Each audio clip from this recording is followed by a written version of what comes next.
Let's go ahead and double check this thing one more time. There we go. Now the mic working. I forgot to hook my mic up before I started.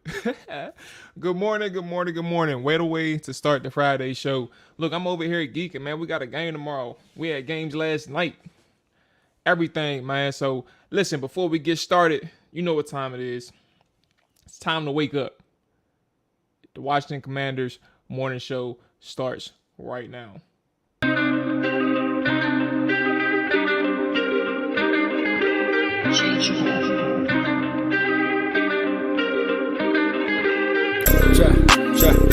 Chop it down,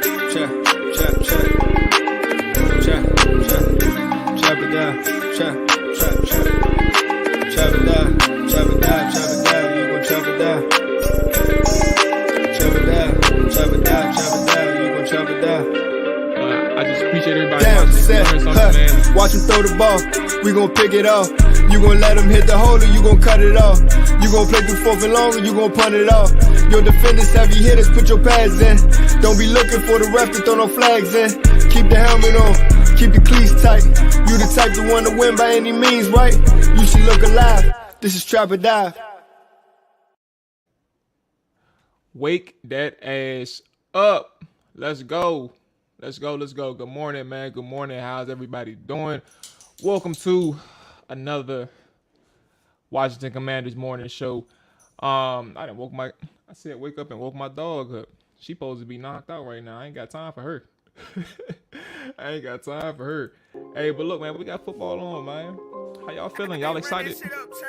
I hope y'all are. Last night was interesting. Malik Willis stepped on the field yesterday, and that's all my intention was on. Seeing how that boy played in this first game. I didn't even know he was going to start. So to see him, because I know it was I forgot the other quarterback that they had.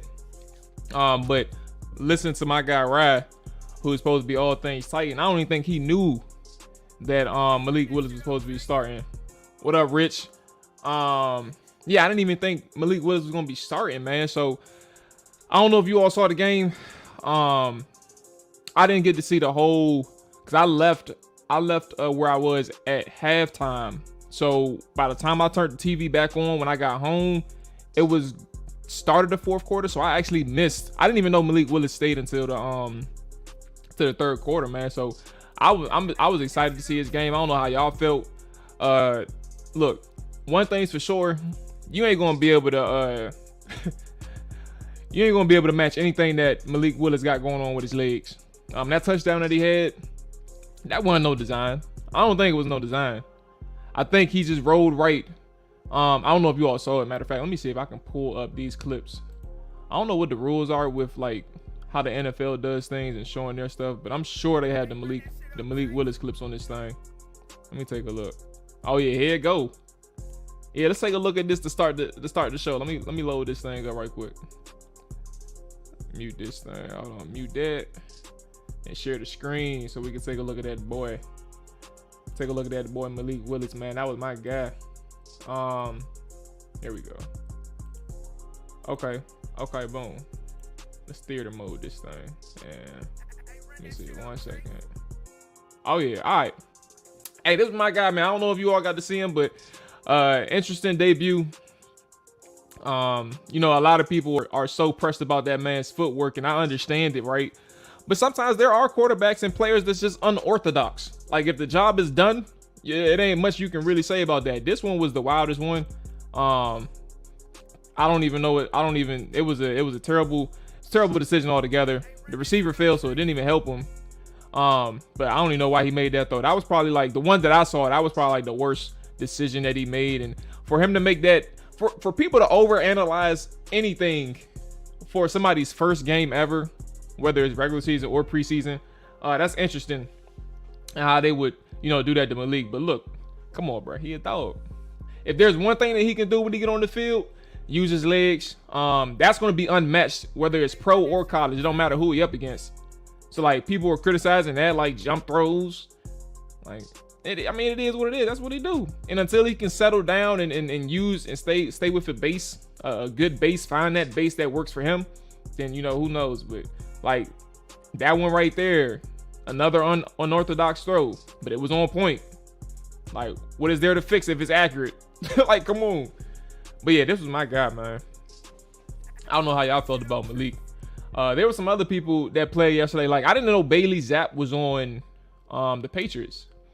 Remember, that's for those who don't know, that's the Western Kentucky guy that he threw for like 5,000 yards and 50 touchdowns, I believe, or something like that. And apparently, because I was locked in on Malik in the Titans game, apparently they had a really good game. It came down to the game winner. Like, that was something. So yeah, man.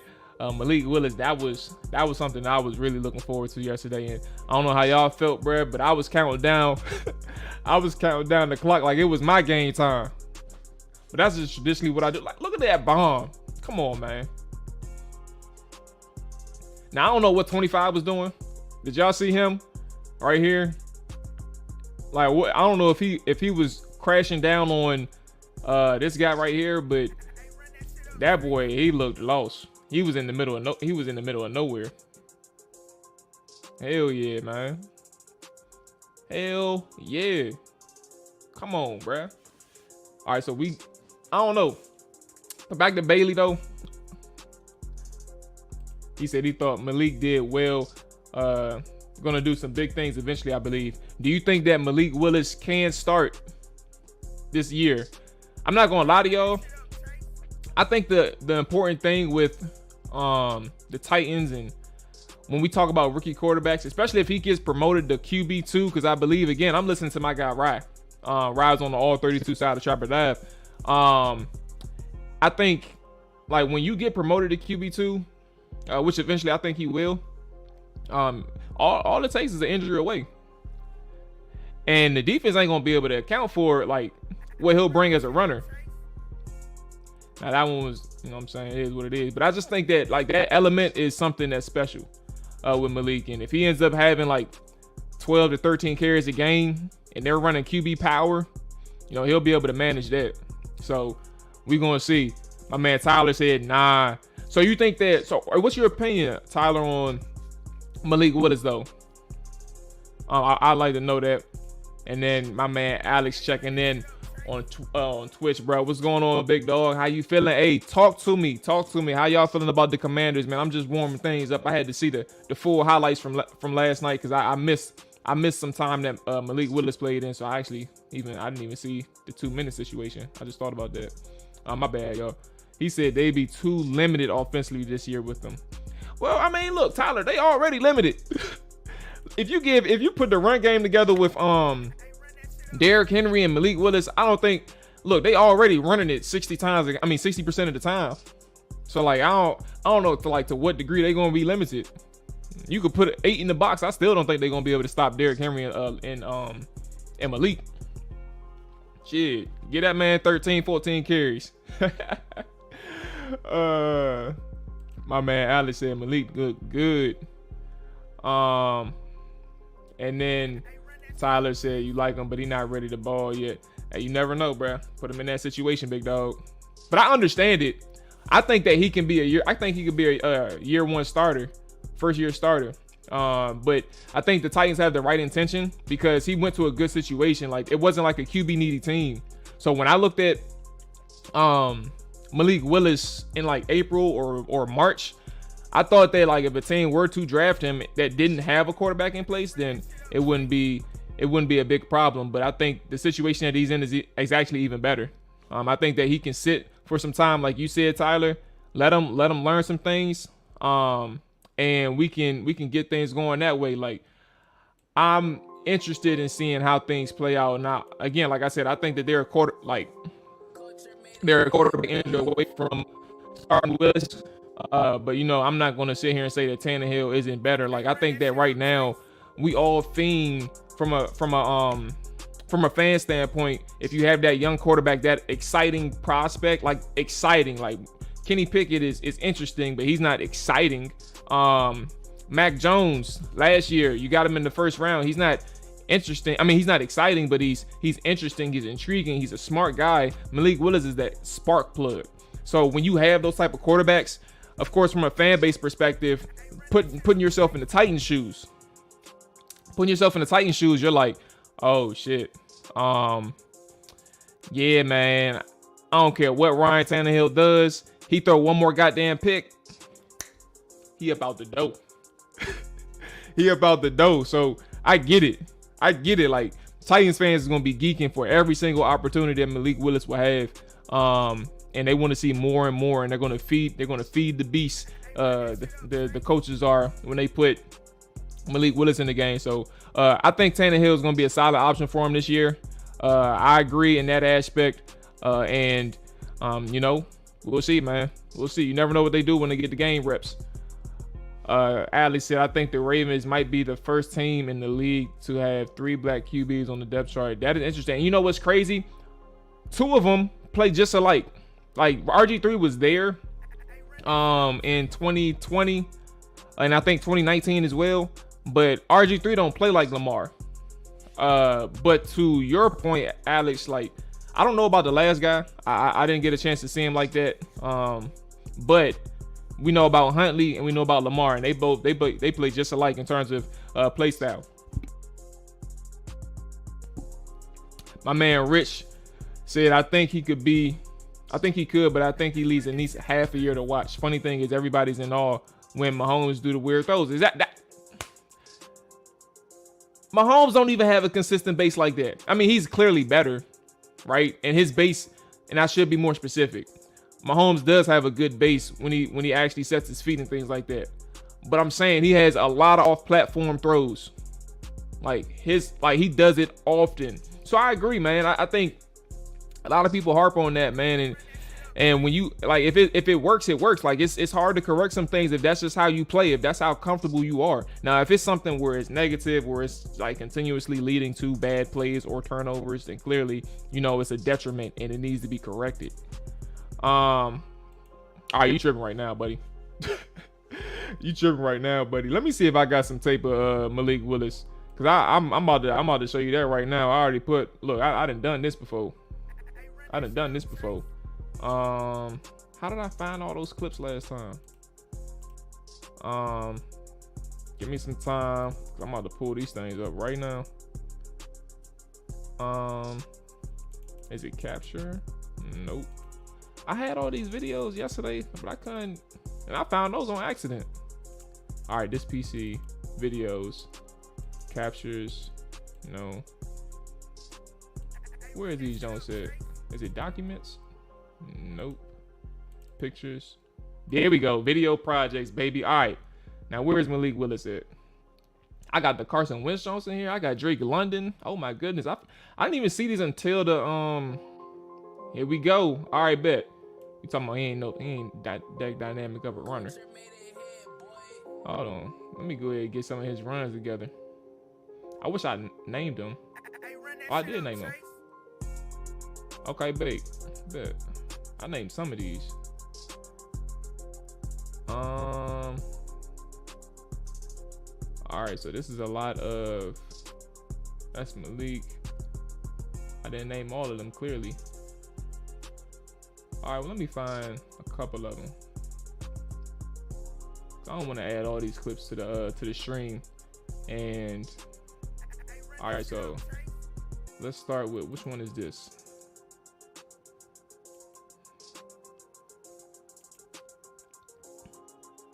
He does run with power though, to your point. But we ain't gonna say we ain't gonna say he's not dynamic. Not at all. Matter of fact, I'm tripping. I put the clips together. Hold on. Let me see if I just go to my YouTube. That'll be easier. So I got the clips right there. Duh. Film sessions. Where is my boy Malik at? There you go. Let me see if I put the run game strips. Here you go, right here. Yep. We ain't gonna say he ain't no dynamic runner. What's wrong with y'all? He said it reminds him of McNair. He's powerful. He's not shifty or fast. Malik ran like a 4-4, bro. He's smoking people. All right, here we go. Share the screen, baby. This is what we do. All right. I'm gonna just let this whole thing run. Can I full screen this? Would it show if I full screen? I don't care about. Come on, show it. All right, here we go. Oh, I showed. Good Lord, this is gonna be problematic. 'Cause I broke down every single detail, so it's not even worth it. It's not even worth it. And I didn't name these clips that I have, so I'm not about to sit here and go through a wormhole once again trying to find some of these clips. So it's whatever. Is this one? This actually looks like one. I know I'm taking forever. Hell yeah, here we go, right here. I'm gonna show this exact one right here. Show. All right. This don't taking forever. All right. Boom. Now we share. All right, video. I'm doing too much, whole T. And it's actually annoying me. it's annoying me. Hey, bro, what? Hold on. It's not even showing in the jump, bro. To hell with this. Fuck it, bro. I ain't that pressed, man. But I'm gonna just say I disagree with you. It's whatever. I went through a wormhole just now. Anyway, Alex said, rookie QBs, rarely make the playoffs in their rookie year. The only one that really did actually was Lamar. And technically Lamar didn't even play the full season. That's actually funny. Like he had to come in for Joe Flacco, if you all remember. And Joe Flacco, he actually was struggling like his last 2 years, but they gave him a shot, and that's why Lamar Jackson was drafted. They gave him a shot, you know, the final year in which Lamar ultimately took over. But yeah, that was the only one who really made the playoffs in my recent memory. Justin Herbert is a dog, but they can't even make the playoffs with him. And I think that's a team collective. Like they've always had letdowns from a team standpoint, overall team standpoint. But yeah, it is what it is. Alex said, you know, he don't get hyped over preseason, of course. No, well now, and when we're about to get into the Commanders real soon. There are always things to take away from preseason, but I agree from a team standpoint. There are a variety of factors that you have to take into account that, you know, there's metrics or situations that you can kind of understand like where your team is at. But I think from an overall success, like, oh, the offense looked excellent or the defense looked excellent, just like a baseline like that, then nah. But there are metrics to take away from preseason that can kind of indicate, you know, how these guys may look, or they like whether they're good in this aspect or bad in that aspect. It's like we'll touch into it, we'll tap into it, and go from there. But Willis' first TD run was tough as hell. I mean, look, first off, that touchdown alone kind of shows you like that's speed. You have to, if you're rolling to your right and you spin out to your left, like even off of that alone, you have to win to get to the corner. And that's exactly what he did. I mean, of course, he had to make somebody shake at the end, and they weren't no big guys, but you know, it is what it is. Also worth mentioning, oh yeah, Big Ben is one too. Also worth mentioning, Carson slander on his accuracy is just dumb. Love that they counting him out. They're gonna see. Mac Jones last year. I don't know why I forgot. Like Big Ben, Mac Jones, good. RG3, all these guys. Yeah, man, it's tough. It's tough to like matter of fact, now I think about it, how many really did make it? Like we named like 4.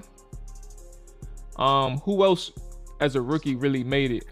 Aaron Rodgers played like his 3rd year.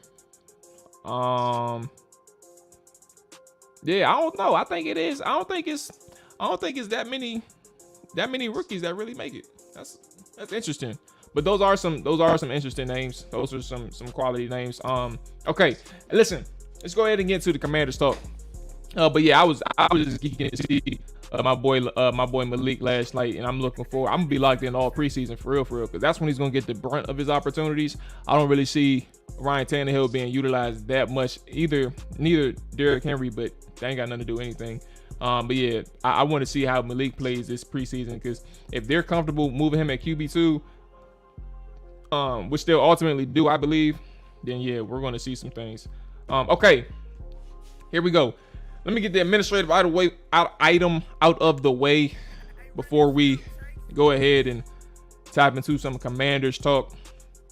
if you are new to the Trap or Dive channel, whether it's Twitch or YouTube, man, make sure you hit that follow button. Make sure you hit that subscribe button, man. It helps the show's growth. We are trying to get to 1,000 subscribers on YouTube, man. We are almost there. I think we're 150 away, or less than 150 away, man. And if we can somehow get there before the season starts, incredible, right?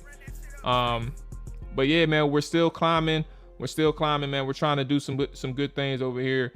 You know, AJ and Dre is on for the Commanders side, and then Nick and Rise on for the All 32 side.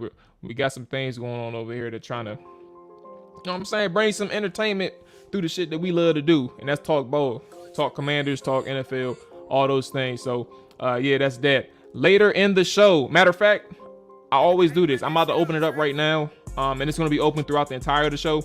But I'm opening up the floor to the viewers, man. The StreamYard link is in the description right now on YouTube.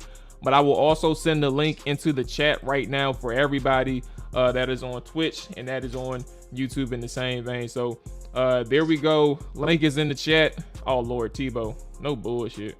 So yeah. Yeah, link is in the chat. Anything Commanders, anything that's on your mind, what you want to see tomorrow, anything that you're agreeing with, anything that you disagree with in terms of like the narrative shaping the team and all those things. So definitely interested. I mean, look, Tyler, look, you start somewhere, bruh. Like Russell, do you think Russell Wilson played against the starters in 2012? Like, nah, he ain't play against the starters in 2012. That was Matt Flynn. And then Matt Flynn got benched. Like it happens, bruh. And I'm not sitting here saying Malik though is on Russell Wilson's level, but I do want to say when people knock like who they playing up against, they can't control that.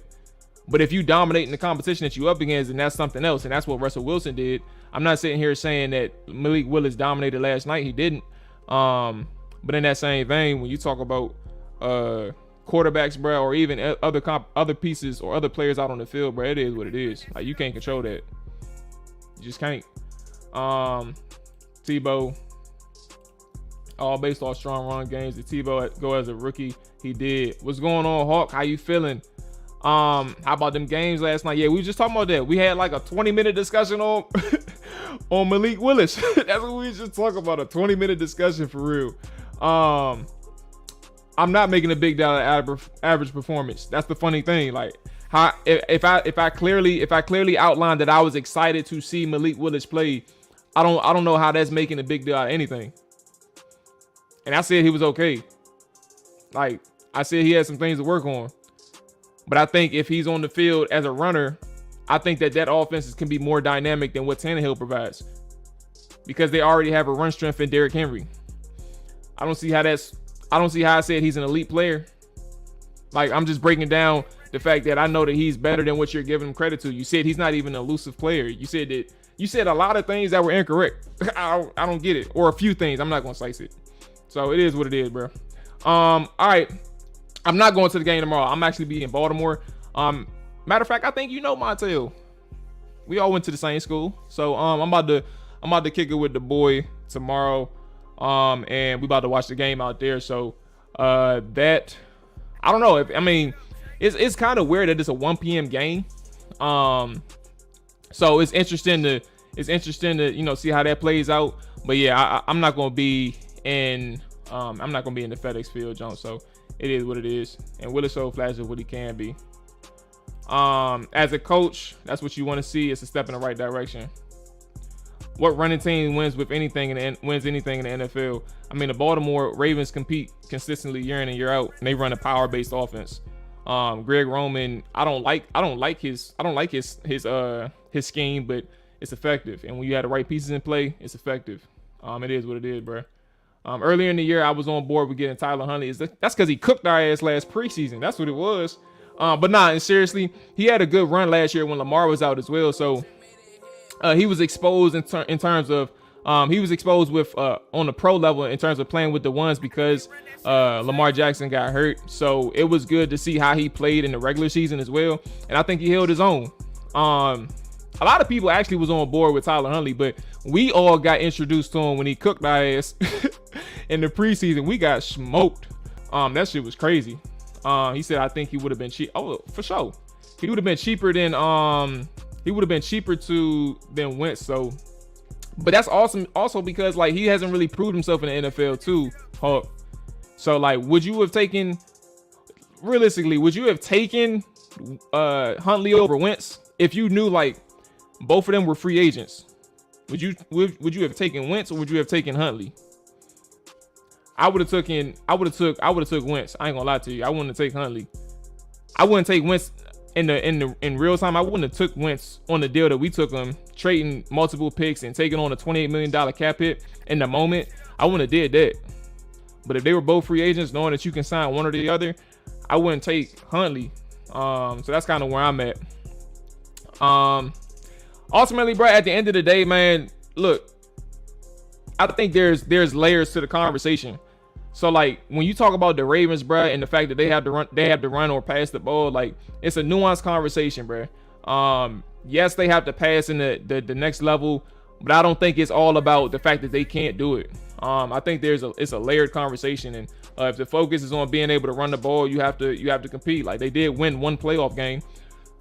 I think they beat the Titans, matter of fact, which is funny. Another team that is run heavy in the playoffs. Like they rely on Derrick Henry. Matter of fact, let me show you a stat because we're talking about where is it at? Let me bring it up right now. We're talking about winning in the playoffs. Like, come on, it's a nuanced conversation, bro. Ryan Tannehill had 2 playoff games.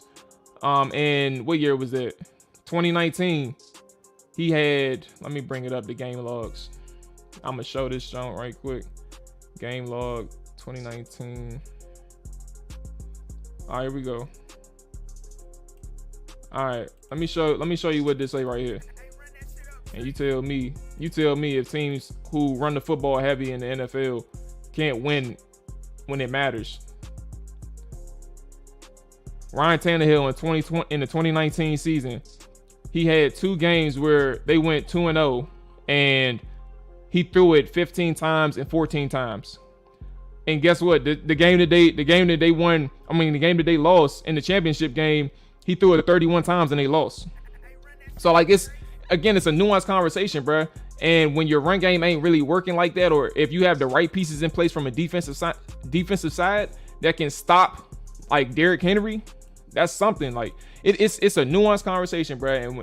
And Malik Willis is not Ryan Tannehill. So if you had a run-based offense, a run-heavy offense where you can center your run game around your quarterback and your goddamn your running back, it's different. So it's just different, bro. He went toe-to-toe against Aaron Rodgers. Yeah, he did. That was a great game too. They went for the win at the end. I don't blame them. Like you gotta try and steal something, bro, because if you go to overtime, it's one thing. I'm not telling half the story about anything. I don't like. Come on, bro. I just showed you. He had 15 to 14 attempts in 2 games, so a total of 29 attempts in 2 games, and they went 2-0.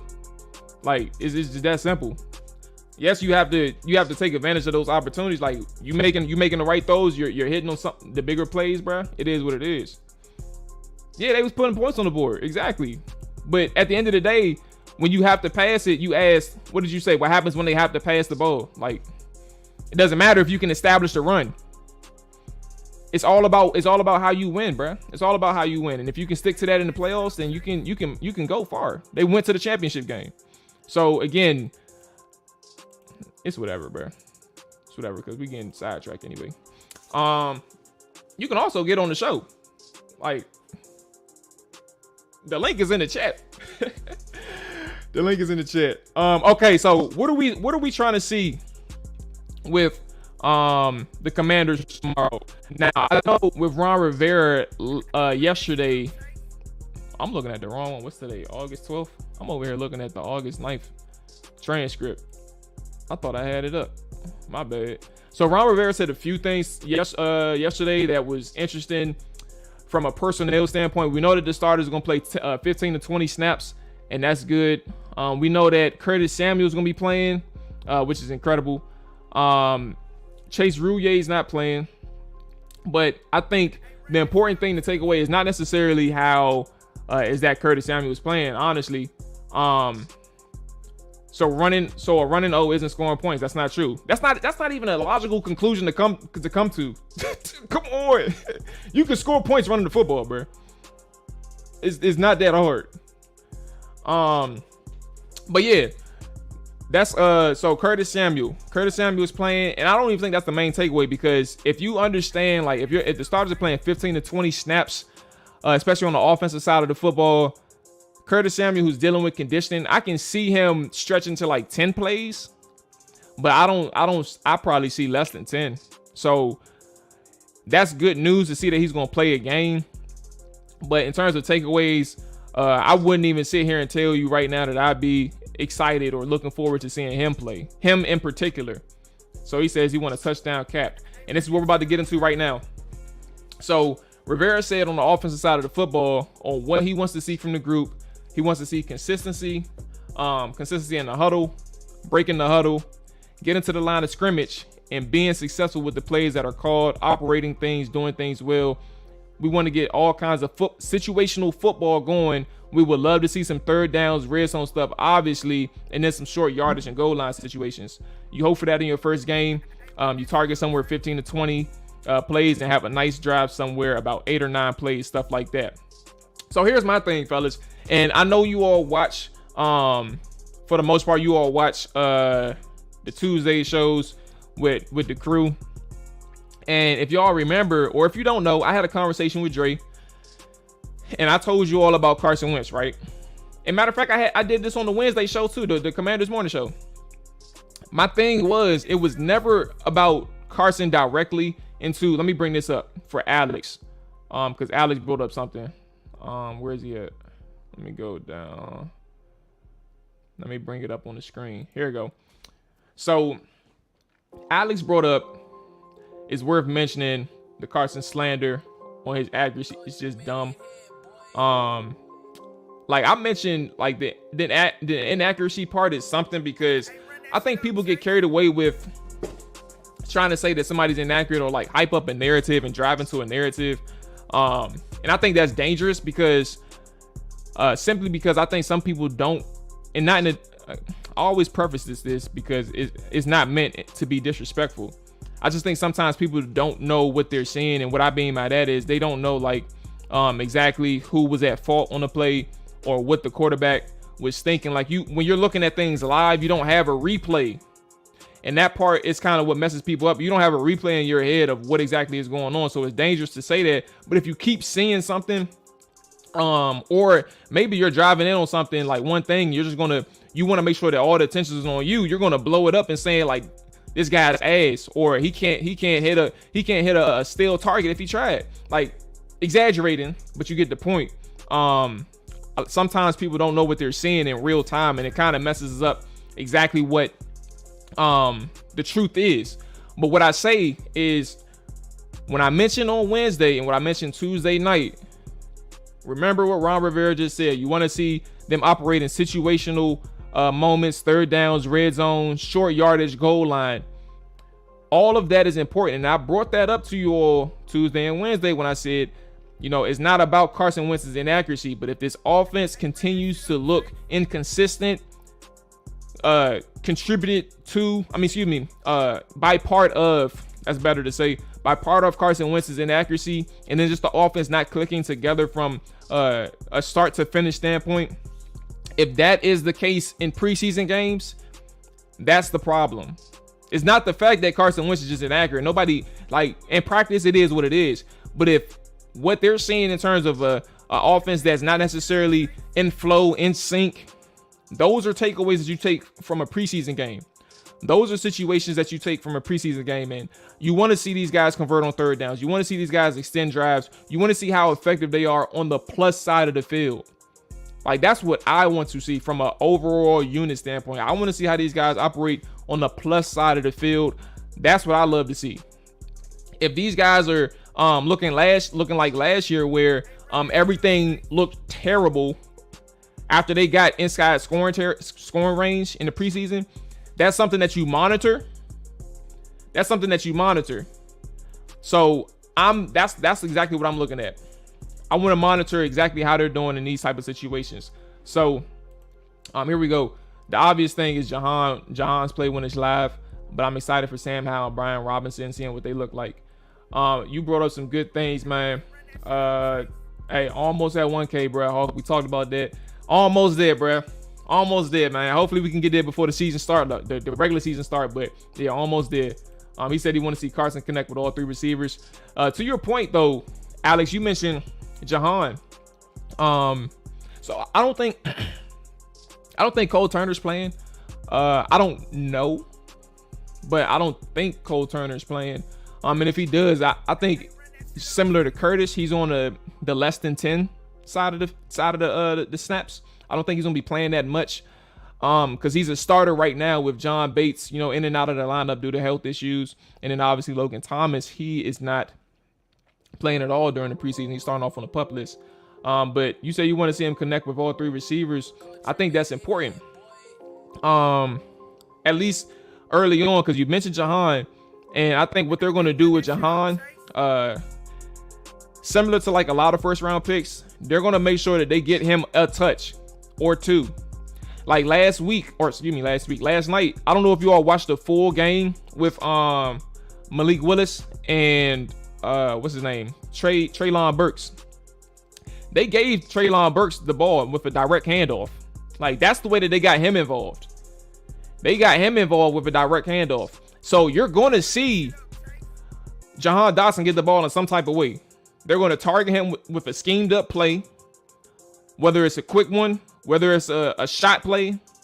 We don't know just yet, but they're going to scheme Jahan up. So what I want to see, to your point, and let me bring this back up. I want to see how Jahan looks when the lights are on. Like, if you all follow me, you all know me. I broke down Jahan since like April or something like that. So I'm a big fan of his game. I think that he'll have a more impactful season this year than Terry McLaurin would. And I've said that, like, it ain't nothing that's new. I think that he'll have a more impactful season than Terry would from a statistical standpoint, to be clear. So I think that's the case with Jahan. But when we step on the field and when we see how what the live things look, what the live bullets are looking like, that's what I want to see with Jahan. And when they dial him up something for him, how does he respond? Like, does he have the yips? Is he nervous? Or does he come through and show the people exactly what they were talking about in training camp? That's what I want to see out of Jahan. I don't expect him to have like 7-8 catches or 7-8 targets, but I do want to see about 3 his way, whether it's a run, a designed run, or whether it's a quick pass, screen pass, or a shot play. I think that they're going to go deep. I think they're going to try some things that they've been working out in training camp, just to see how it feels for this unit as a whole. Like, if they want to see how comfortable Carson Wentz is, I think that they're going to challenge the defense in whichever way they can in preseason. But I think they want to make sure that they see how comfortable Carson is with these receivers, and if they can work the deeper levels of the field.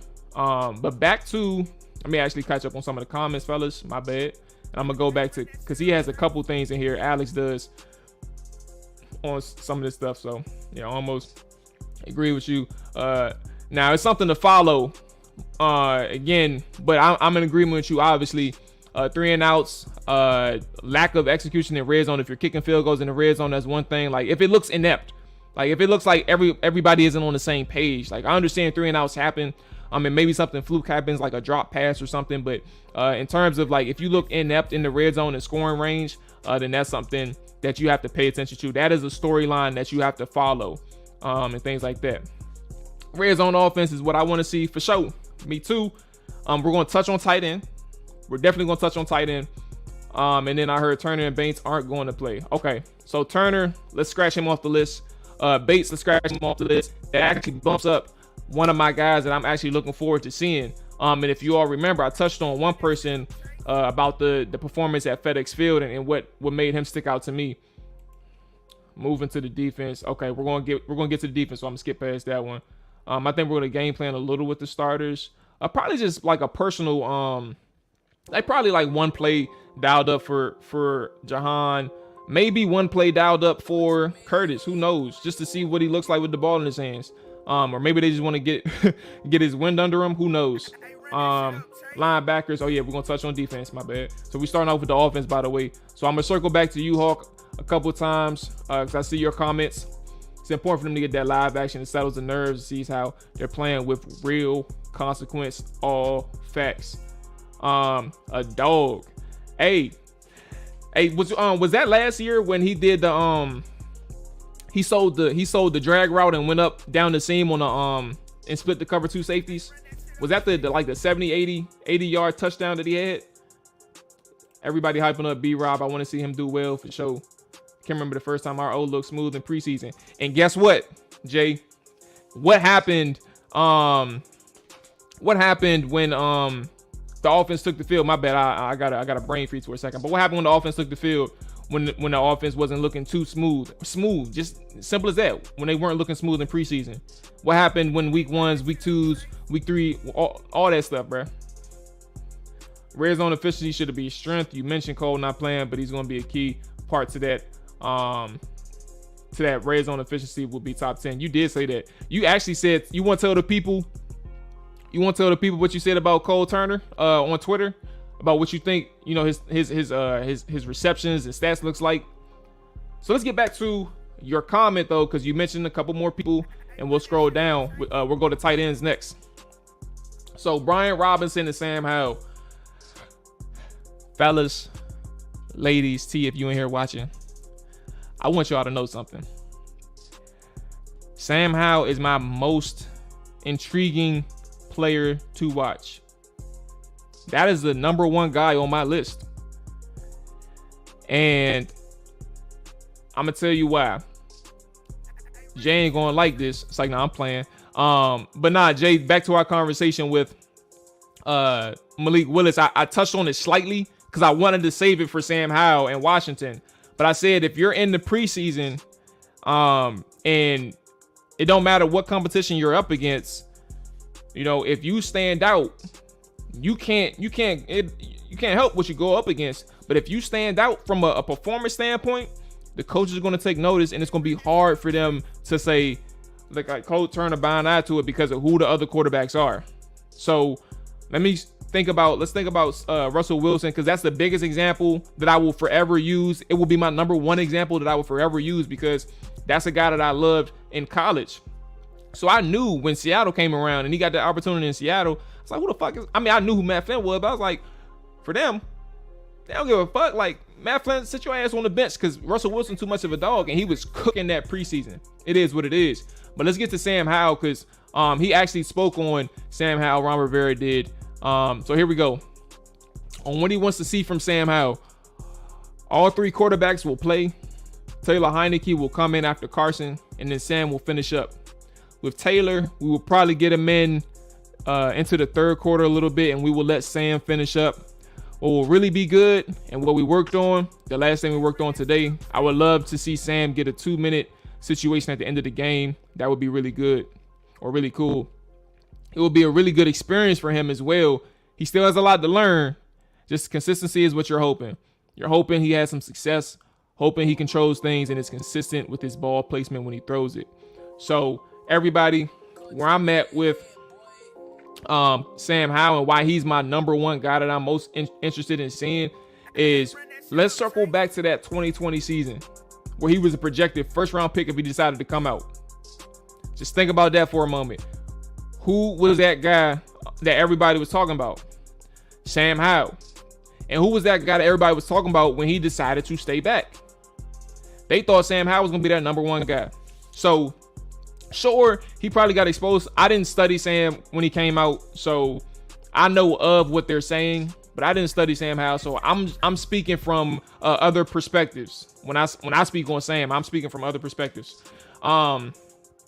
They're talking about he got exposed to some things, especially when he lost his talent. But when you lose talent, people who are actually drafted in the NFL, like you have NFL talent on your roster, there's going to be some setbacks because you're playing with new people. You're playing with people who are trying to raise to your level. But what Sam Howell did, yes, his passing stats went down, but guess what went up? His rushing yards.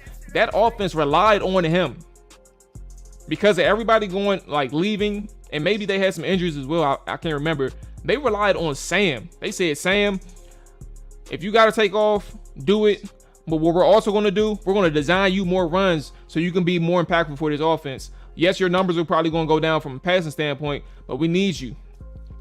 His accuracy was, especially on the vertical game, the deep ball, always on place. If you even see some of the highlights in training camps, I don't like to, I don't dig too much into training camp like that because I love to see the preseason games, and that's why I'm talking about it the way I am.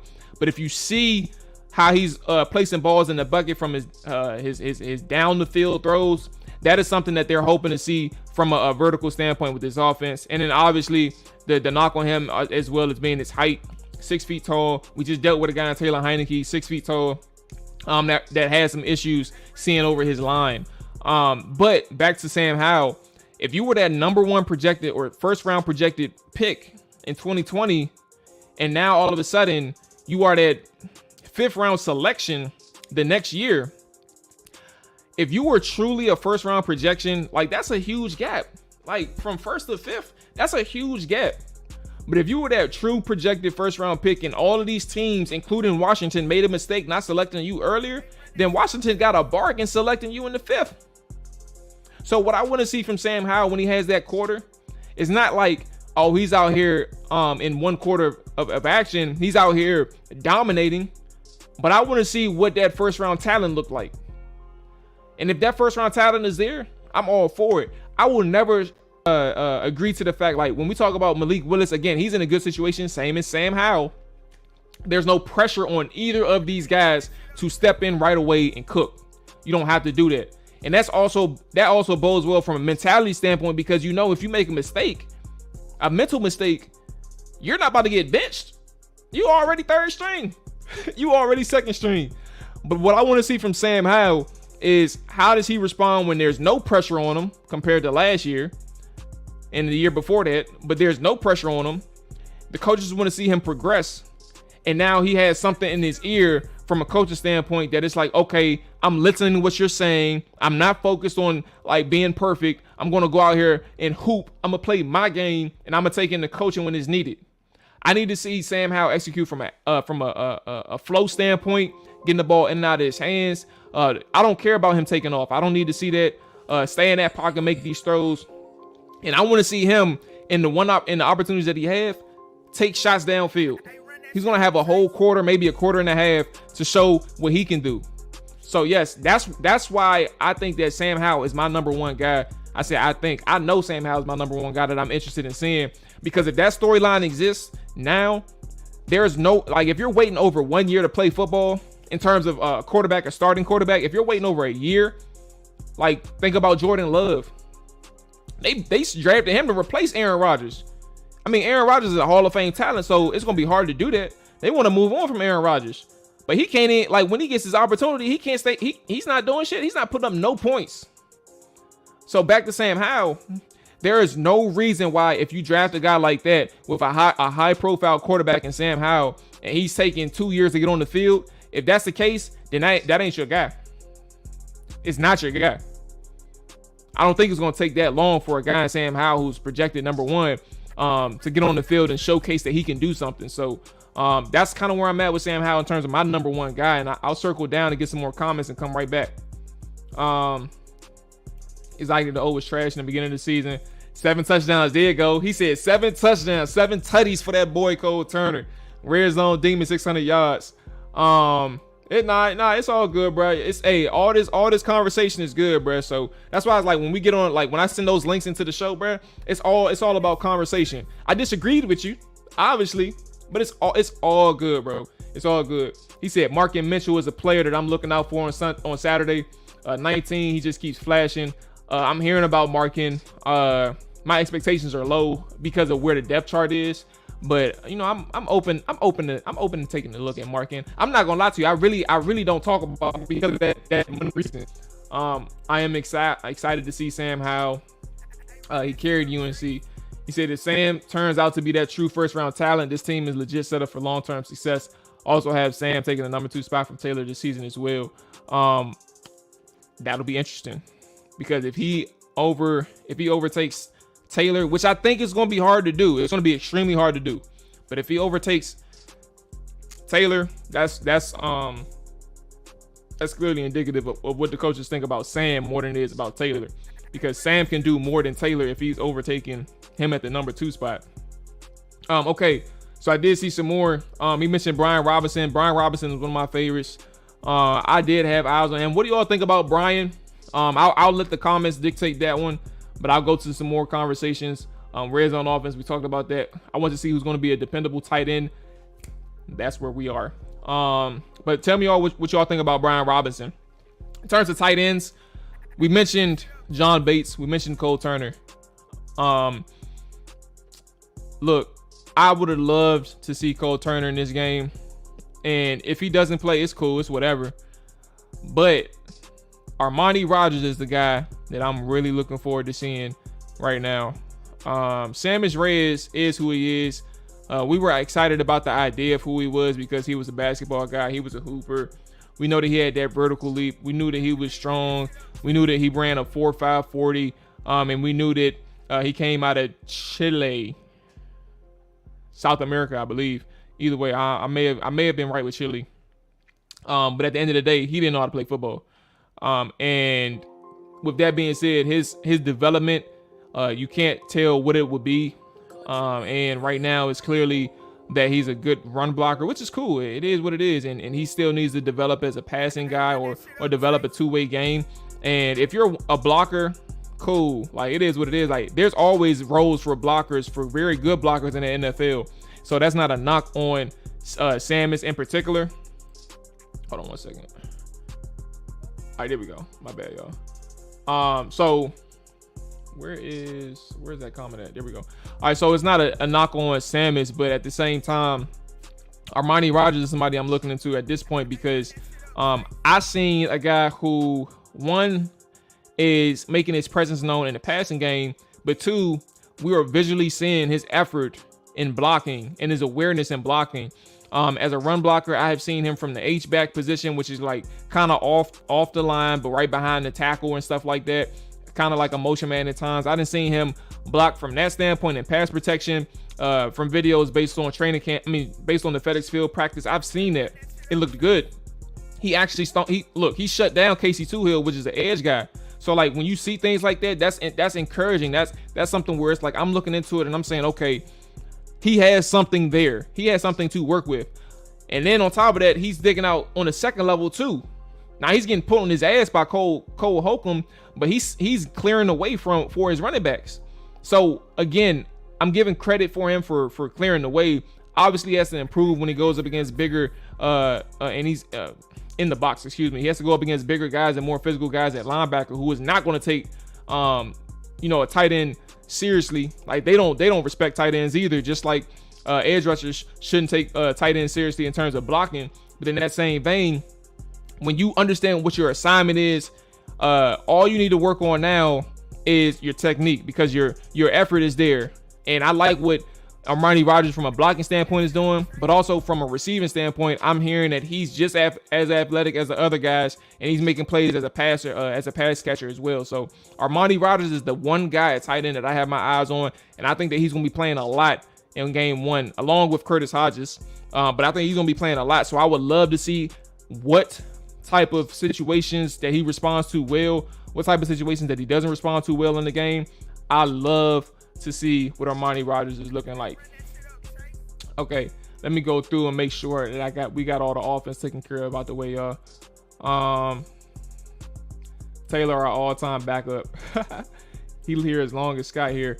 Okay, so now let's get into let's touch on, look, because we talking about these highlight players. Look, we need to talk about that offensive line too. We ain't even touch on the fact that these guys, let me see if he said something. Ron Rivera did, if he said something about the offensive line, my bad. But we definitely did not touch on the offensive line altogether. Yeah, look, we talking about all these skilled guys, man. The O-line is very important. You all remember we talked about this and you all know it. Like, it's not like it was new here, but like that offensive line, you have 2 new guards. You have a new center right now because Chase isn't playing. So just take that for context. So you have a whole new interior offensive line. And then you have Sam Cosmi coming back in year 2, who wasn't that great in pass protection. and then Charles Leno on the left side, who is the most consistent guy that you have right now. You do not know what Andrew Norwell is going to bring to this offense. You do not know what Trey Turner is going to bring to this offense. Secondly, Trey Turner is hurt, and he's been hurt for 2 weeks now. So that offensive line is in flux. And it won't be straight until we see what week 1 is looking like, but that offensive line is in flux. So week 1, tomorrow specifically, week 1 of the preseason, tomorrow specifically, you want to see how they're holding up in pass protection. And back to that 15 to 20 snap thing, I don't care. I don't know about y'all. I do not, if we have 20 plays, want to see 10 and 10. If we have 20 plays, I need to see 15 passes. The most important thing for an offense, bruh, is making sure that passing game is on lock. Now, I understand running the ball throughout the game is important, but in terms of these starters, bruh, fuck running the ball, bruh. I don't even care. I don't care what Antonio Gibson does with his carries, bruh, or what he does on the field. I want to see, like, matter of fact, limit his exposure to fumbles. Give him 3 carries if you're gonna run it. Make Carson throw it 17 times. Think about all the quarterbacks in the NFL who's trying to get in the groove, trying to get in the rhythm with these guys. Think about Aaron Rodgers. He even said, like, if you're gonna play me for a couple plays, that's so stupid, bruh. Think about his new receiving core that he has. You want to see them get on the same page, like from a Packer standpoint. And from Aaron Rodgers, he's clearly saying, like, you want to see them get on the same page. Tom Brady, all he does in the preseason is throw the fucking football. That's all he does is throw the football. And I'm sure Josh Allen, when he gets on the field, all they do is throw the football. Like, the passing game is one of the most important parts of your offense. And running the ball is simple. And of course, you want to evaluate these guys when you do your zone blocks, how these guys compare or how they play from a skill point and how they play collectively as a unit. Or what does it happen when you run your power plays and things like that? You want to see how they play as a unit. But for us, getting this passing game straight, something that hasn't been a factor since 2016, that is 6 years, y'all. I do not give a fuck about running the football. 20 plays, I need 17 passes. I need 17 goddamn passes, bruh. But back to this offensive line, and my thing is that interior offensive line is kind of crazy right now, man. It's in flux. But I want to see what Sam Cosmi looks like, bouncing back or coming back from year 2, or coming back for year 2. Has he developed the foot quickness, and has he developed consistency in his set points, and maybe even worked to adjust to his frame? Like, he's a lighter guy, but also his arm length. Like, a lot of people are able to get under his chest. Like, when they do the long arms, essentially the long arm is, extending that nearest arm to the pass rusher. The pass blocker, and getting in their chest, and a successful one looks like that. His frame, it allows it to happen on an easier or higher rate than a tackle with longer arms. And for Sam Cosmi, I want to see how he's able to defend against that. I want to see how he's able to defend against speed rushers. I want to see what he looks like in that regard. There's going to be, for me, there's going to be a lot to look at Saturday. I want to see, like, what these guys look like their first game, and that's why I'm itching. Like, we can't ignore the offensive line. I get the skill positions. I get it. But I want to see what this offensive line looks like too, because also, if we're going to run it, pass it like 17 times or 15 to 17 times that I want, that the personal number that I want, if they can't hold up and Carson Wentz back there throwing the football, they probably going to take Carson Wentz out before they even reach their mark, before they reach their target. So yeah, that's kind of where I'm at in terms of that offensive line, man. I want to see how these guys play in pass pro. I only mentioned Sam Cosmi, but I just want to see from an interior standpoint, who's playing, but also how they play in this starting lineup, because we'll see. We'll leave it at that. Let me go ahead and go switching to the 2. Hell yeah. But yeah, Rodgers is getting big burn for sure. O-line depth, I like it. But how do they play? He said they are the strength of our team. Like, we're assuming these guys are going to be good as last season. On paper, they look nice, but we will see. And that's all I'm saying. People are assuming they're going to be nice like last season. But look, Matsko is a very good coach. We're not taking anything away from John Matsko, okay? But that doesn't mean, just because he's a good coach, that the skill set is there for every player that he coaches. We have to understand that part too. So how does he get these guys in shape? Like, a lot of people thought Sadiq Charles was good last year. Like, from a fan base standpoint, when he came in because of Matsko. I mean, Sadiq Charles, you know, he had his struggles. So let's go ahead and scroll down. Jay said yes, for sure. I think the starters play a whole quarter. I hope so. They throw 20 times in 2 drives. That's a fact. These guys throw the ball, bruh. They throw that shit. Carson needs to throw that motherfucker. I think what Tyler said, I think how long the starters play on offense depends on how crispy their drives are. Carson playing for a reason. We need the connection, and Cosme is a dog out on that line. Let me make sure this is clear, because I agree. Hey, Cosme, ultimate competitor, bruh. That dude is nasty, and in the run game, he's even dirtier. Like, that's the type of guy that I like. I just want to see him on a consistent side from a passing standpoint, being able to hold his own, especially with Sheriff not around to help him, because I don't know how good Wester Schweitzer is in help. And I don't know anything about Trey Turner. I didn't study him at all, so I don't know anything about Trey Turner and what he plays like. He said that's why Cosme would eventually be a right guard. I don't think if the safeties, my bad, I am fucking tripping. He said, I don't, if anyone spoke this up, but I want to see if the safeties live up to the training camp hype. Let's get to the defense. Let's start back from the top and see where we are. Because I know we started with, let's see.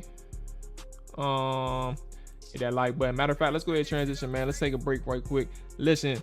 Administrative items. Let's get this thing out the way. A reminder, if you are just checking in to the Trapper Dive YouTube channel, Trapper Dive Twitch, make sure you hit that follow button or that subscribe button, and whichever way you are watching, it is appreciated. This is the Washington Commanders morning show. I am opening up the floor to viewers once again to join the show. The YouTube link, the StreamYard link to join is in the description, but I will also put it back in the comments once again. If you all want to chop it up, the floor is yours to talk about anything Commanders related. But again, back to it. Make sure you hit that like button. Make sure you hit that subscribe button. On the road to 1K subscribers. Maybe I should put that in the title. Maybe that helps people understand that we need to get there. Okay. All right. So let's go ahead and get back to the defense, because I saw it. Here we go. Moving to the defense. How does that first defensive line apply pressure? Now, hey, everybody in the chat, let's hear your top 5 players or things that you want to see from the defense. So 5 players can be one thing, or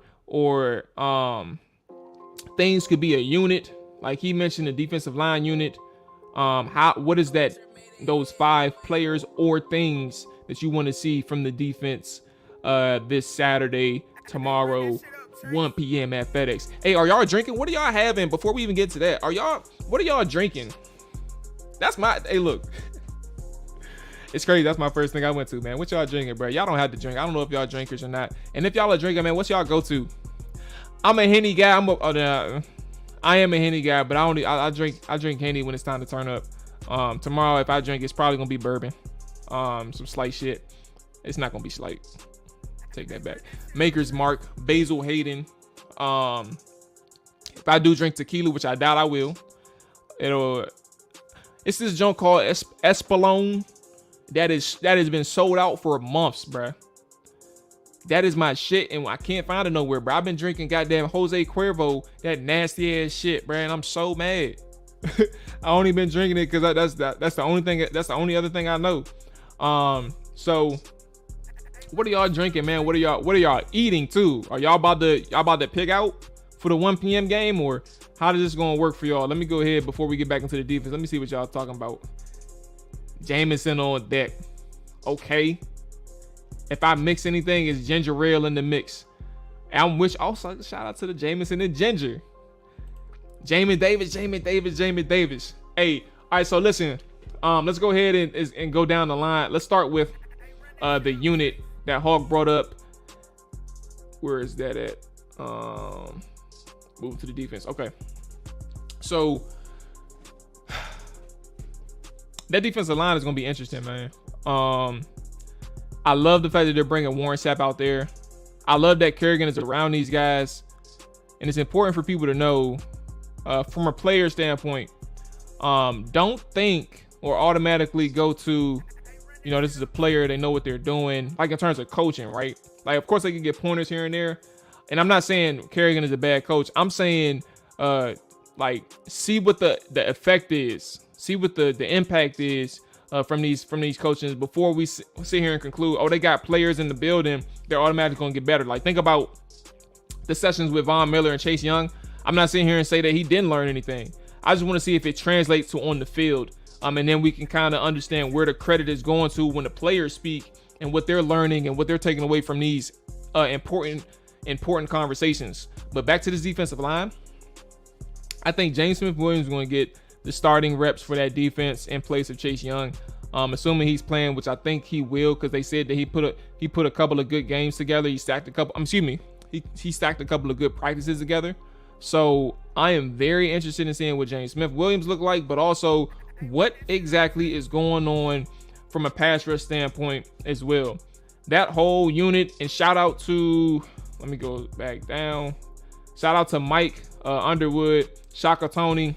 Haven't heard much about Shaka. That whole unit from James Smith-Williams, William Bradley Clean, Shaka Tony, Casey Toohill, F.A. Obata,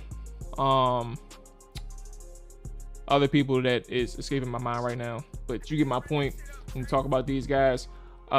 They struggled last year shedding blocks, getting off of blocks, making plays. Like, sure, the run defense, I think, was very effective. It was very impactful, especially like when, Montez and Chase Young went down. That's where the narrative came out. Like, these guys were playing together a little bit better.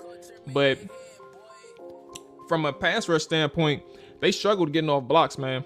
And I think I would love to see how, if Montez Sweat gets a ton of passing passing reps, which I think he will, with Baker Mayfield and actually I don't think Baker or Sam Darnold is playing. I don't know, or maybe they're getting like 2 possessions per player.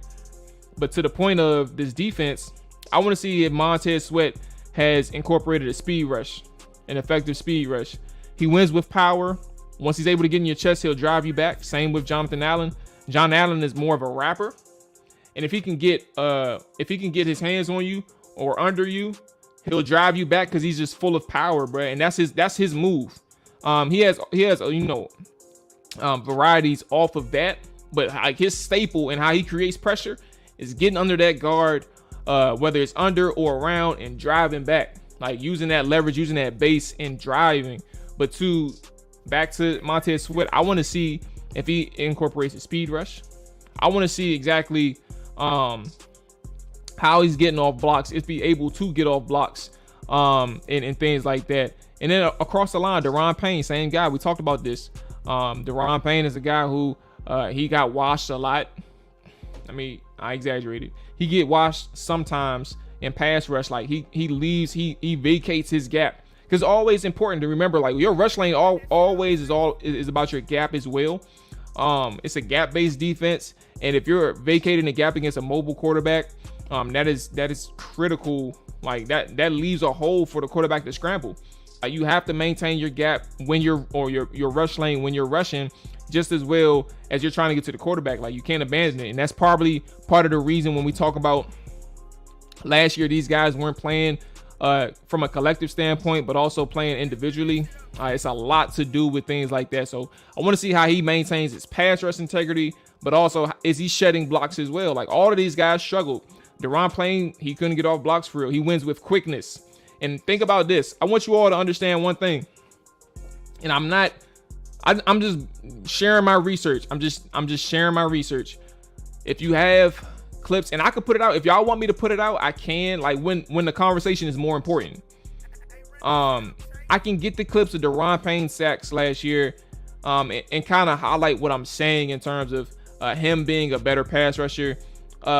Look at all 4 of his sacks and see, because he had 4.5, I believe. Look at all 4 of his sacks and tell me how he made them, and tell me if I'm lying when I tell you another person made the play for him, or allowed him to make the play, or he just happened to be right spot, right time, in terms of like somebody falling on the ground and he's right there to touch him. Sack. That's all he had to do, touch. So he had 4.5 sacks, and that's okay for an interior defensive lineman. I just want to get to the point of him being better, like especially in a contract year. Like they're saying he looks really good in training camp. I love to hear it. But does it translate in the game? Because they're saying he looks good in camp, but what does that mean from a passer standpoint? Like, everybody, especially again when we talk about that conversation about quarterback, think about the conversation with Alex and Carson Wentz, or think about the conversation with Carson Wentz, Alex, when they talk about this inaccuracy thing. Like when you're in that bubble and you hear something and you constantly repeat it, and that message gets regurgitated. What does he's looking good? What does that mean? What can you say from that? So I want to see what he looks like in preseason games too, because we're going to get a lot of Daron Payne, especially in the contract year, y'all. Especially in the contract year. Moonshine hello shots. I know he meant Jello. Bourbon or Scotch for me. I love it. Now, hey Tyler, if I asked you to get me hip to some Scotch, what is that? Like I had Scotch one time. I had it straight. I had it neat. That's the way I drink anything brown for the most part. But if I asked you to get me hip to a Scotch, which one would that be? Okay, here we go. Let me scroll down. We're going to get to the secondary. I want to save that comment. My first time watching, brother. Subscribe. You know our team will. Great content. Appreciate you, big dog. Appreciate you checking in. If you're new to the Washington Commanders Morning Show, we are here Monday, Wednesday, Friday. 7 p.m. is the start time. For those who are also new to the channel altogether, we have the Trapper Dive podcast, 7 p.m. on Tuesday, 7 p.m. on Thursday. We recap the previous game on Tuesdays, and then we preview the upcoming games on Thursday. And then we also have live streams immediately after the game, after our regular season games. I'm still trying to figure out the schedule for the preseason. Don't expect anything live preseason week 1. Don't expect anything live week 1 after the preseason, so we won't be here tomorrow. But I'm still trying to get this schedule sorted out. I appreciate y'all rocking with us. I appreciate the conversation, man. We're growing over here. I want everybody to be a part of this. And when we even reach the 1,000 thing, look, I'm having to give back. I did that for my Twitch last year when we got affiliated. Having to give back, man, because y'all don't have to be here. I'm a humble guy, man. Y'all don't have to be here, bro. And I appreciate everybody just tapping in, even if you're here for 30 seconds, bro. It helps. So we're definitely giving a give back on my side. I just want to make sure that everybody understands that it's not all about us. Me is about us, and making sure that everybody's taken care of. Okay, so my first time watching. Let's go ahead and get back to some of the defensive line comments. Montez should dominate out the gate. This should be a season where it clicks. I hope it is. And he that's a possible, that's an astute observation right there. I think I see it, and it makes a ton of sense. That's the first time I even seen that. Like, I think he may be here for that interior line. That's really good. And imagine if John Allen can take something away from Warren Sapp as well, which I'm sure he will. Like, that's a Hall of Fame player. So imagine if John Allen takes away from Warren Sapp. That's all pro now. That's all pro. So I see will Phil Judge leave unfavorable verdicts on the field as he plays? No, hell nah, that's my boy. I ain't never gonna say nothing negative about Phil. But nah, for real though, for Phil, he's gonna be the guy who's gonna I think he's gonna get a lot of snaps tomorrow. In the regular season game, like for example, I said this yesterday on the Hogs Haven podcast. By the way, if you aren't subscribed over there, make sure you do that. Your boy has officially taken over as the host of the Hogs Haven podcast, the new Hogs Haven podcast. That's out now. So make sure that you all go subscribe over there. Same style in terms of content, man. Commanders all the way through, pure Commanders content, Hogs Haven roundtables, film sessions through some of the people that I trust. Obviously myself, but obviously I'll have some guests on there too to break things down. Interviews, guests. I have an interview lined up on Monday already. Ton of things over there. Make sure y'all subscribe to the Hogs Haven podcast all podcast platforms. But back to Phil, I think that he's gonna have like if the defense had like 50 snaps in a game, right?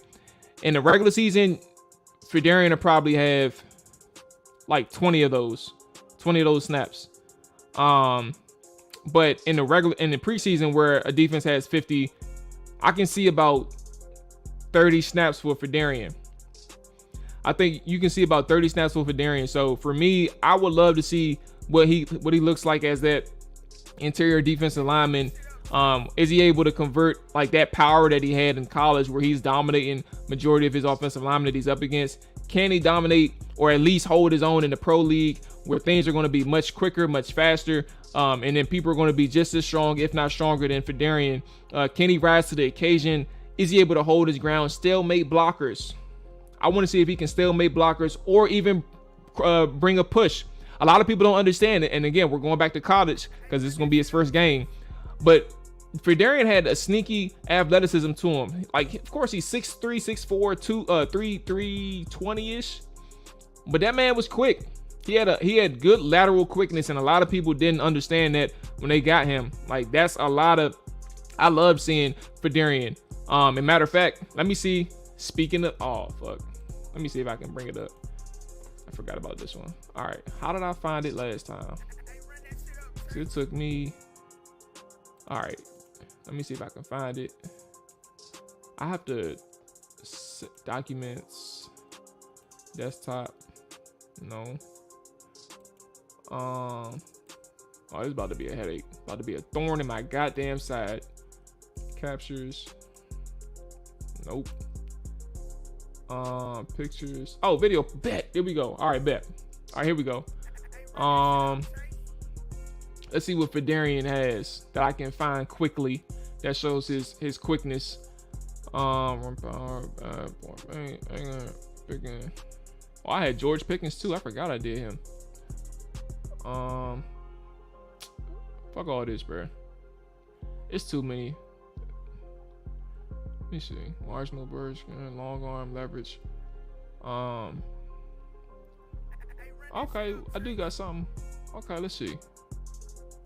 Marginal power, quickness, mental process, pad pro, marginal use, marginal, don't like that. Long arm. What this jump look like? Let me see. So this is him lined up. Let me go ahead and take this off. This is him lined up as the 3 tech. They moved him a lot. Like, he played 5 tech, which is outside the tackle. He played 3 tech in between the guard and the tackle. He played 1 tech. He played over top of the center. He played it all across the line with Alabama. Like that right there. That's what I want to see. I want to see how he can stalemate. Like, I understand what the tackle's trying to do. Like, he's trying to seal off a corner for him, but he's struggling. But this power right here and that long arm, look where his head is at. Like, a lot of people don't understand that. That head, where it's locating the rusher or the runner, having that vision of eyes on quarterback or eyes on running back, wherever the ball is. Finding the ball is important. Swarmed him. And because he was able to leverage his gap, let me go back. Because he was able to leverage his gap, it's on the linebacker now to fill that A gap, or it's on that defender out here or that safety to come and run support at this point. Fedarian is winning. He's already dominated and defeated the lineman. That gap is there. Now I don't have the quickness part. Let me see if I can find that one right quick, just so I can show his sneaky quickness. Because he had one in pass as a pass rusher that people really didn't understand. I had so much film. Oh my god. This is crazy. Yeah, it's not sorted. Oh, here we go. Here go one. Is this him? Oh no, my film ain't sorted, so fuck it. I'm gonna leave it alone. But yeah, that's one thing for Fedarian that makes him stand out. Again, his quickness is something that's underrated. I know I went through a wormhole again looking for this tape. I just found it yesterday, so I was like, damn, I didn't know I still had all this. So yeah, that's kind of where all this is going to. But let's go ahead back to the conversation. We talked about Phil for like 15 minutes already. So I didn't mean to go up and talk about it that way. Linebackers, that's the second level. We're gonna get to secondary soon. I know Alex brought it up as well. Linebackers will be a repeat problem this year. This is funny because guess what? Here we go. What was the 5 things? What was the 5 things, Tyler? Jamin. Jamin's gonna play a lot tomorrow. If I had to make a guess, Jamin's gonna play a lot tomorrow. We know that he's not necessarily officially entrenched with the starters. In a sense of playing all 3 downs. Like a lot of people think about what's the word? Like a lot of things when you hear about 2-down players, people hear about those players being able to play on run downs. Jamin Davis is a 2-down player as well, but or not even, he's not an all 3-down player like that. It is what it is because he's clearly not entrenched himself as a good run defender.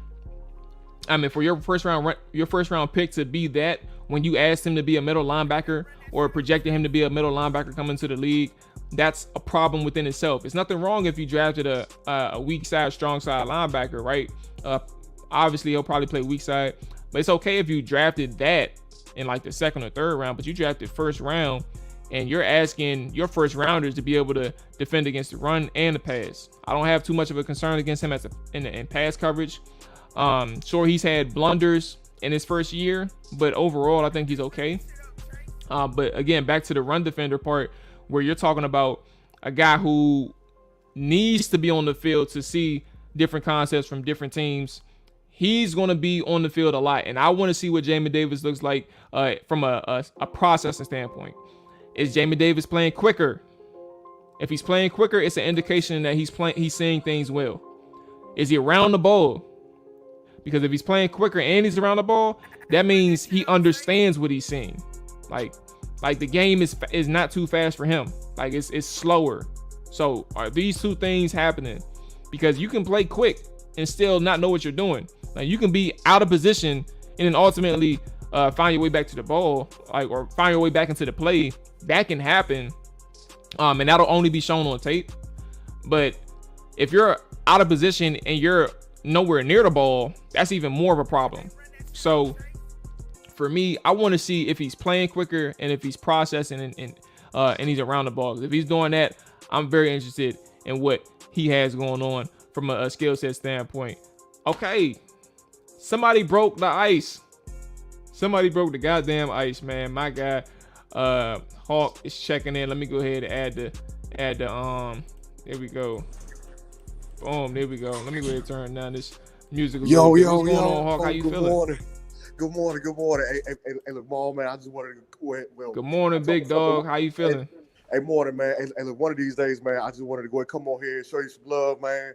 Matter of fact, show you 214 Media, man, the Travel Dive Show, man. Man, look at here, man. This show the hottest thing smoking right now, man. Hottest thing right now, man.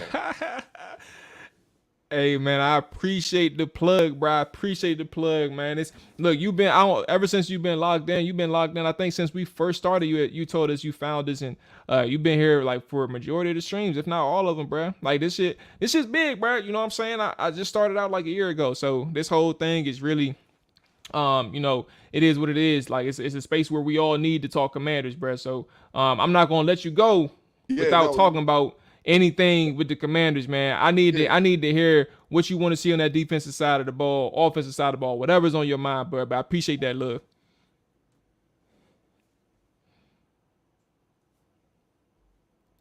If you still there, I hope he ain't break up. There we go. Block that. I was about to say, where is his name at? Uh-oh. All right, we won't keep chopping till Hawk get back. Office, man. There we go. Okay. Yeah, now I can hear you. All right, bet. Yeah, no.